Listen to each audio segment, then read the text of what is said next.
of success born from the dust.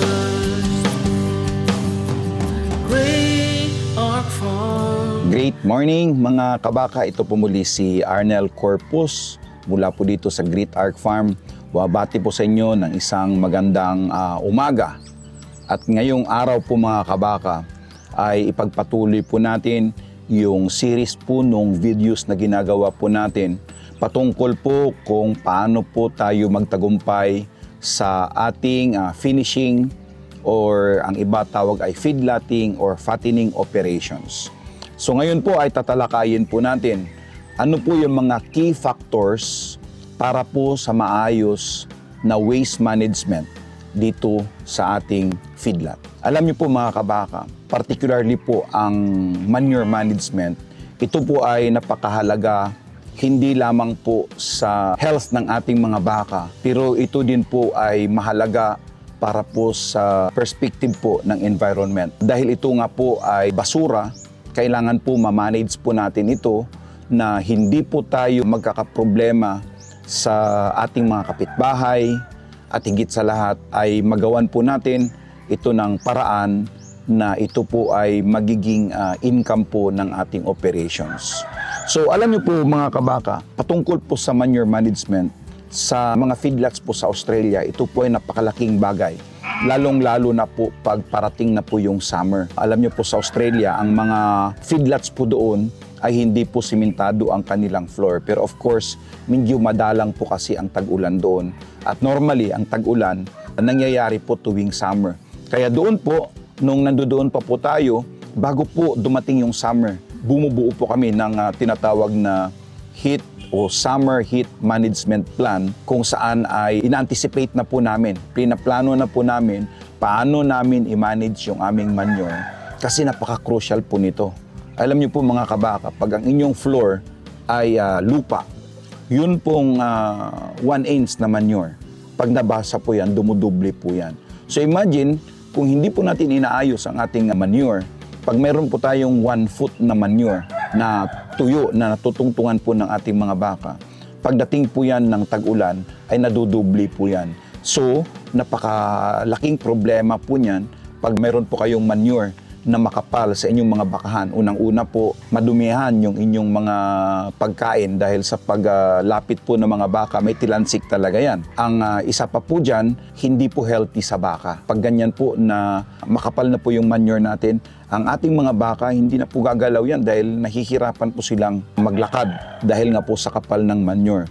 At saka isipin nyo po, yung nabubulok na manure ay mainit po yan. At lalo kung mainit ang araw at saka mainit sa ilalim, para pong bibingka yung ating mga baka na both sides po nanggagaling yung init na magiging sanhi nga po, lalong-lalo na pag nalanghap na po nila yung nabubulok na manure which is nagre-release po ng masangsang na amoy, doon po nagkakaroon ng cases po ng respiratory disease. So kailangan po sa manure collection po natin ay regular po yung ating pagtanggal at importante po yan. So dito po sa amin sa Great Ark Farm, dahil simentado nga po kami at maganda po yung aming slope, hindi po nagbabasa yung aming floor, ay every 3 days po kami kung magtanggal ng manure. Yan po yung minimum na kailangan. Every 3 days ay kailangan tanggalin yung manure. At dahil nga po dito sa amin, dahil hindi naman po talagang nagtatagal yung manure na basa dahil naaarawan, dahil nga po wala pong atip yung ating feedlot, hindi po mahirap sa amin yung ganitong pag-manage ng manure. At of course, kailangan po yan, may maayos po tayo na storage solution. Ulitin ko po, patungkol po sa manure management, 2 bagay po ang dapat nating tandaan dyan. Number 1 is yung regular collection and removal, at saka number 2 po ay yung storage solution. Ang mga storage solution po niyan ay pwede po tayong maglagay ng mga area na hindi po bahain at doon po natin ilagay yung ating manure para po kahit na tag-ulan ay hindi po ito naaanod. Ang pangalawa po dyan ay yung composting and utilization. Mahalaga po yung pag-compost po natin sa ating mga manure para po magamit po natin ito as a fertilizer. Patungkol naman po sa Australia, dahil doon pag may namamatay pong mga baka sa feedlot, bawal po itong katayin, bawal po itong kainin. Kahit po napilay lang po yan at alam po natin na walang sakit, mahigpit po na pinagbabawal ng Australian Lot Feeders Association na katayin yung baka na nadisgrasya sa feedlot. So kaya ang ginagawa po namin doon, kahit gaano pa po kaganda yung baka na yan or wagyu na namatay, ay dadalhin po namin yan doon sa stockpile ng manure, bubuksan lang po namin yung ribs. SOP po namin yan, kung hindi po nabali ang paa niyan at namatay, or nabigti, ay gagawan po namin yan ng autopsy at ang ginagawa po niyan, binubuksan nga po yung one side ng kanyang ribs. So mayroon po kaming rib cutter at tinatanggal po yan at tinitingnan po namin yung internal organs at gagawa po tayo ng report kung ano po yung suspected na sanhi ng kanyang pagkamatay. At dahil dyan, pagkatapos po natin mabuksan yan, ang tinatakip po natin dyan ay manure. At kusa na pong nabubulok yung patay na baka or yung karkas, pag hinaluan po yan ng manure, ay nagkakaroon po ng composting process. At pagdating nga po ng panahon, yung manure na yan ay sasalain po natin para matanggal po yung mga buto and then itatapon na po natin sa ating plantation yung compost material. Nutrient management plan. Tulad po nung sinasabi natin, pwede pong gawing fertilizer ang tae po ng ating mga baka. At ang pwede po natin gawin dyan, kung maliit lang po naman ang ating farm, kung mayroon po tayo yung sinasuggest po nating model kung saan sa isang ektarya ay mayroon po tayong isang maliit na kulungan na mayroong 20 heads na baka, ay actually pwede na po nating dalhin yung bagong harvest na manure doon sa ating Napier plantation or corn plantation. At kung bago pa lang po, wag lang po natin idikit sa puno. So may distance naman po yung pagtanim natin ng Napier or pagtanim ng mais, pwede po natin ilagay yung bagong harvest na manure sa gitna para hindi po masunog yung ating tanim. At sa pamamagitan po niyan ay hindi na po magiging problema sa ating mga kapitbahay yung posibleng amoy na dulot po ng nabubulok na manure dahil nilagay na po natin kaagad-agad ito sa ating mga plantation. Ang pangatlo po ay yung environmental compliance. Alam naman po natin, pag medyo lumaki na po yung ating mga projects, ay kailangan po sumunod na po tayo doon sa regulatory requirements. Siguro kung may isa, dalawa, tatlo, hindi pa po tayo masyado titingnan yan ng mga regulatory agencies. Pero pag umabot na po ng 50 o 100 yung ating mga baka, ay mahalaga po na yung waste management po natin ay naaayon po doon sa batas kung paano po i-manage yan. So kailangan po pumasok po tayo doon sa regulatory requirements at saka yung monitoring and reporting. So ang pang-apat po ay yung wastewater management. Isa po ito sa posibleng magiging problema po natin, lalong-lalo na po dito sa Pilipinas kung saan madalas po yung ulan. Kailangan po, kung medyo malaki na po yung operations natin, ay mayroon po tayong tinatawag na treatment facilities. Yan po ay pwede po tayong humingi ng advice sa mga concerned agencies katulad po ng Environmental Management Bureau para po mabigyan po tayo ng guidance once po na magiging semi or commercial na po yung ating operations. Pero habang maliit pa po tayo, ang iwasan lang po natin, huwag po nating ilagay yung ating bakahan malapit po sa ilog o yung dinadaluyan po ng mga tubig.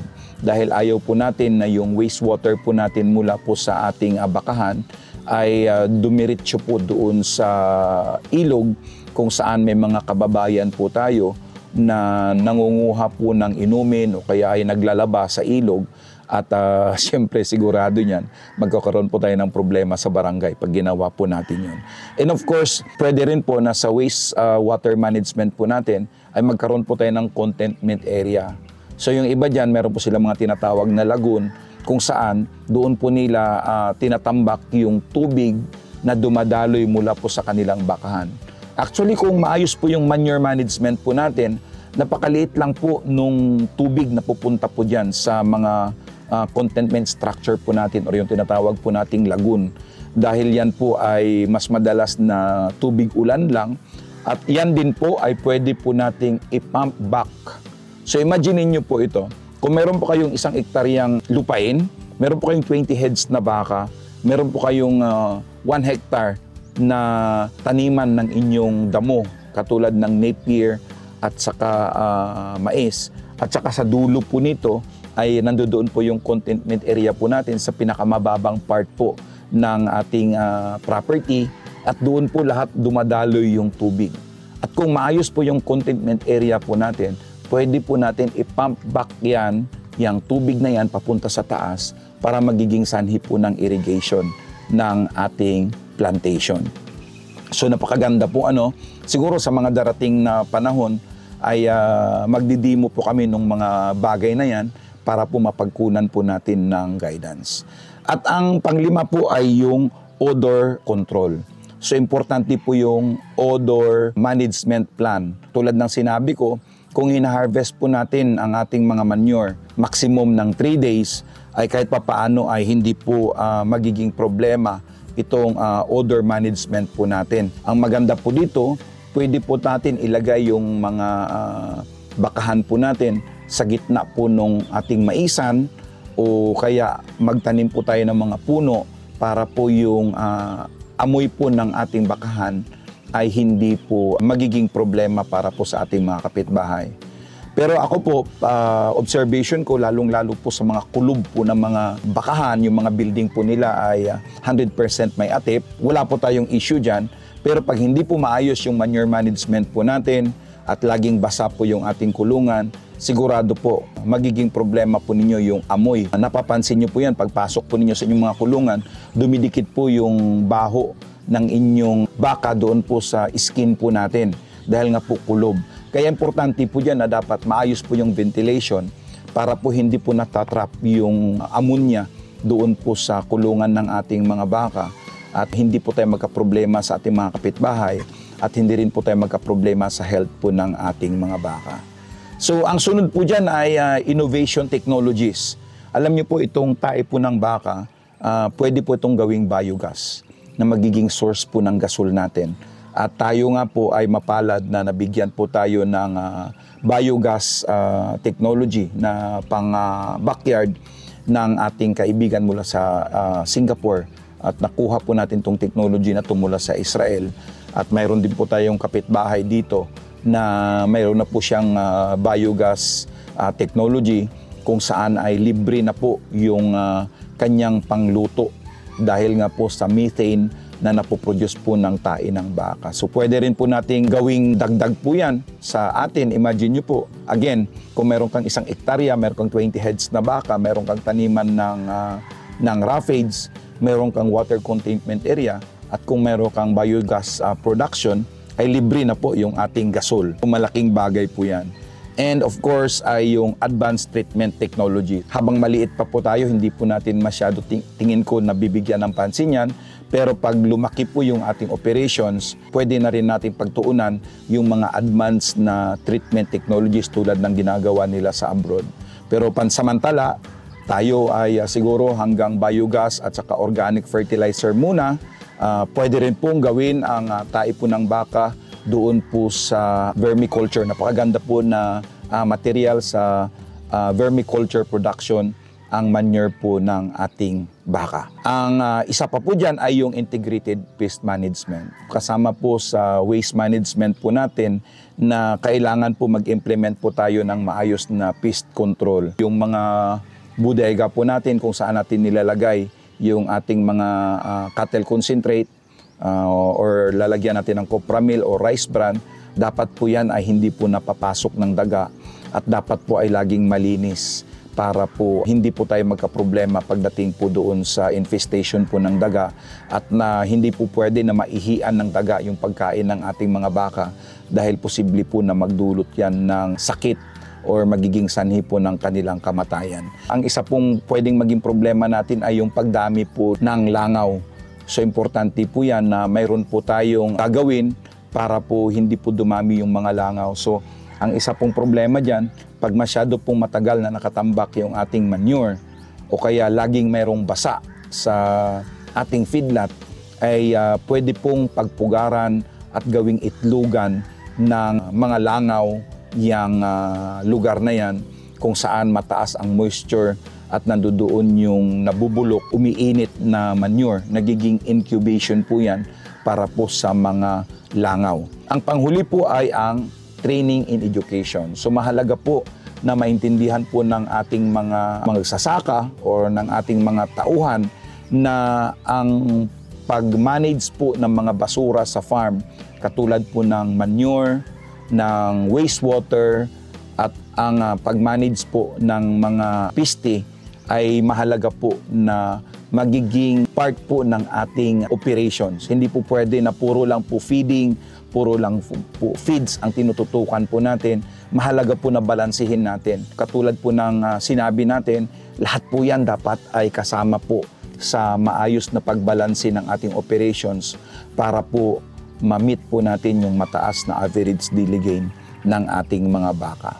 And of course, patuloy po tayong mag-aral, matututo po tayo sa ibang mga magsasaka kung ano po yung kanilang mga best practices para po kunan po natin ng inspirasyon. So uulitin ko po, sa waste management ay napakahalaga po yung number 1, ang ating manure management. Ang pangalawa po ay yung composting in utilization. Ang pangatlo po ay ang environmental compliance. Ang pang-apat po ay ang wastewater management. Ang panglima po ay ang odor control. Ang pang-anim po ay innovative technologies. Pang-pito po ay integrated pest management. And of course, training and education. So, sa panghuli po, ang maayos po na pag-manage natin sa ating mga basura ay malaking bagay po ito sa operations po natin para magtagumpay. Hindi lamang po ito na mag-ensure sa atin na walang sakit ang ating mga baka, hindi po tayo magiging kaaway ng ating mga kapitbahay, hindi po tayo magiging problema ng mga regulatory agencies pagdating po sa pollution, at higit sa lahat, ito po ay magiging crucial na part para po maging successful po tayo sa ating feeding operations or yung tinatawag po nating fattening. So kaya mahalaga po na lahat po ng factors sa pagiging successful natin sa fattening ay bibigyan po natin ng pansin para po maging tagumpay tayo. Sa muli, sa ngalan po ng aking partner, si Pastor Julius Palir, kami po ay patuloy na gumagawa ng mga videos. Marami pa po itong mga gagawin po namin, at ang request lang po namin sa inyo ay paki-like, follow and share po yung aming Facebook page, ang Grit Arc Farm ni Kabakang Arnel, sa YouTube at saka Facebook. Yung mga kapwa po natin mga magsasaka, yung mga OFW po natin, yung mga mag-aaral po natin, i-share nyo rin po sa ibang mga gusto pong matuto sa hanap buhay na ito. So sa muli, Kabakang Arnel Corpus po, mula po dito sa Grit Arc Farm, nagsasabing pagpalain po tayo ng Panginoon. Cultivating hope.